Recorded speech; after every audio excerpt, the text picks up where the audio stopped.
everybody. Welcome to this week's weekly roundup. I have a long list, short list, we'll see. I always seem to be right around 10 minutes, but first things first, let's cover streets. And the street list is winding down. We have completed quite a bit of work, so bravo to our streets department. They have done a tremendous job in working through some really huge projects into engineering, as well into water, wastewater, really to all of our public works department that has done so much work on our streets this year.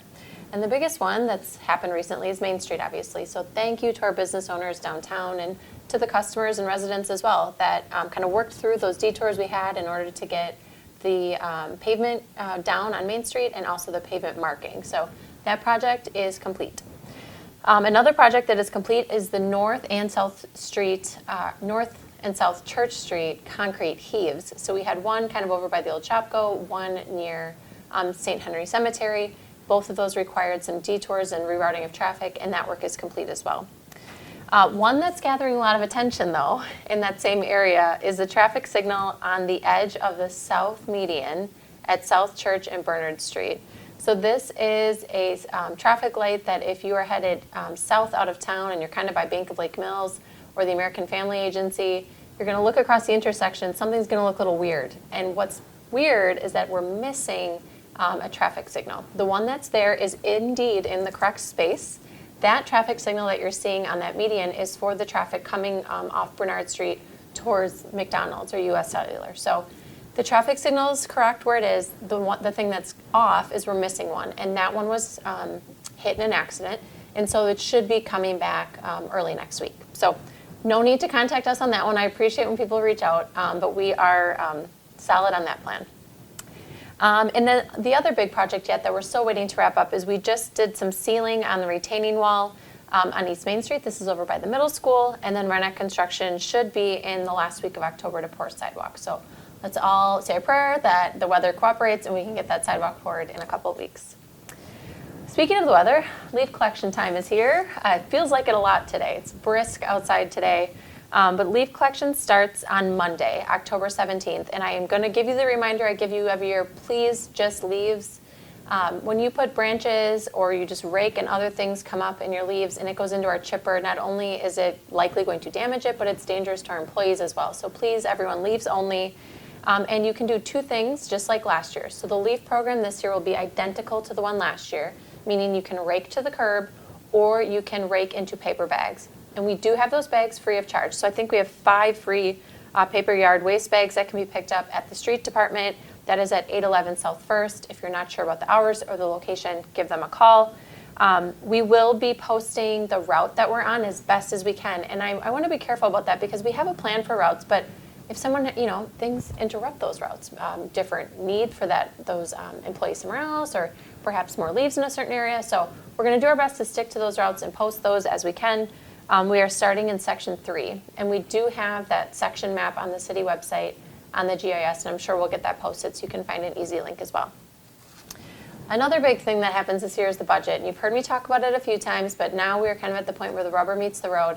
This week I presented my proposed budget to the Finance Committee, and next week starts our budget meetings, and these are virtual and in person. So if you are someone who has a lot of questions, concerns, feelings, and opinions about how the city spends your money, this is the time to educate yourself on what's being proposed in the budget so that come time that we have a public hearing, you can state your comments, your questions, your support, the things you're concerned about. So attending those budget meetings is a really good way to get informed on the different department budgets. We obviously have a budget poll out right now, and this is for the walls at Riverside Park. I want to just give a little context. So we started doing these polls just a couple of years ago. We understand they're not statistically significant. I went through a stats class in grad school to know that.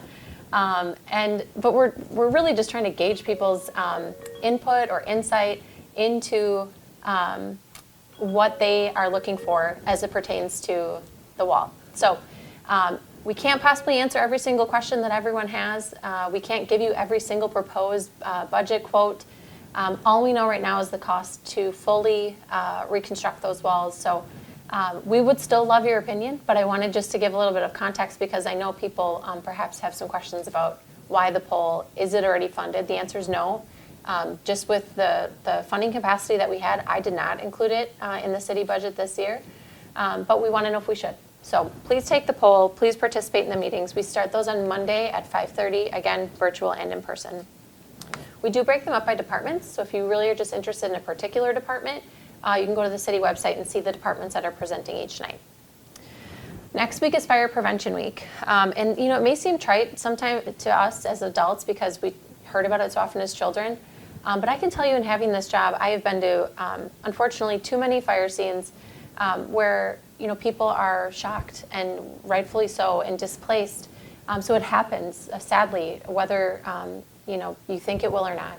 So the best thing I can tell you in this Fire Prevention Week is to please talk to your family, make a plan, talk to your kids about how to leave the house, talk to them about where to meet outside, remind one another about where those locations are and not to run back in the home.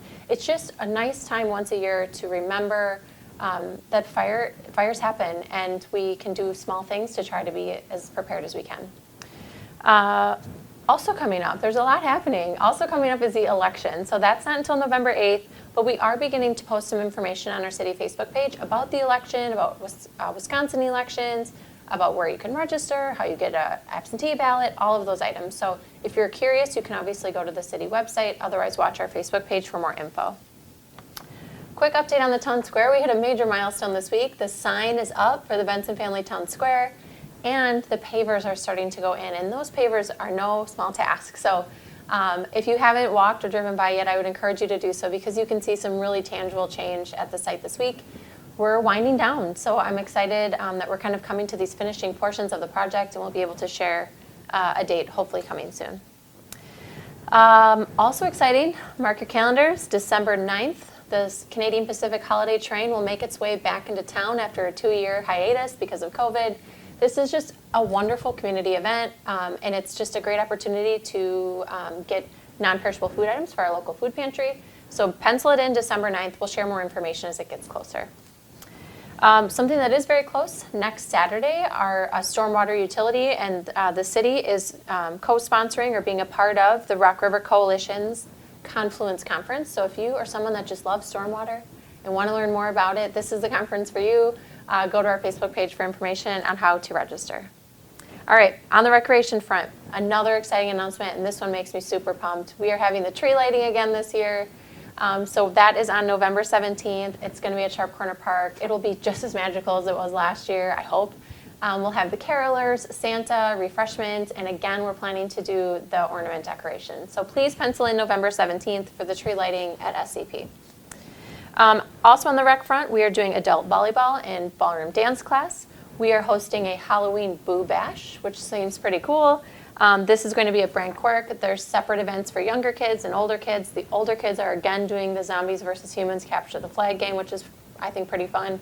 And that is being held on Halloween night. So go to the Park and Rec page for more detail. They are doing registration for ballet, dance, and tap, and Little Dunkers basketball. So this is for 5K through 4th grade on Saturdays. And then a reminder, next Wednesday, the 12th, the Park and Rec office is closed for an in-service day. So they'll be open for senior dining and open for programming, but not answering the phones or taking walk-ins. So if you need something from Park and Rec next week, please plan around the 12th. On the library front, they're also doing some Halloween-themed events. The Spooky Garland Craft Night is next week, Monday at 5. They're doing some cinema clubs and adult movies for adults. And then they are also doing the teen drop-in. This is for teens and tweens ages 11 to 18, just to drop in and do an activity. On the job front, we are hiring here at the city. We are looking for someone to join our team for IT, a zoning administrator, our development coordinator, and our aquatics and recreation manager. So really important positions here at the city, which is an exciting time to bring new people into our team. We're also hiring our recreational seasonal staff, and the one that we really need. And I would encourage you to please just check it out, whether you want to be a substitute, do it every day, or just do it every once in a while. We need crossing guards like we do every year. So the police department has a really nice post on that job and how to apply. So like this whole report has been, this weekend is going to be busy as well. Watertown Tourism has a really nice summary of all the events happening this weekend. There's going to be Fall Fest at Riverside Park, the 3rd Street Blocktoberfest, and then the Midnight at the Masquerade, and I'm sure tons more events. And if none of those catch your fancy, the Storybook Trail does have a new book. It's Halloween themed, of course, and I would encourage you to get out and check it out before it gets too cold to head out to Brant Court comfortably. So that's all that I have. Have a good weekend. We'll see you back next week.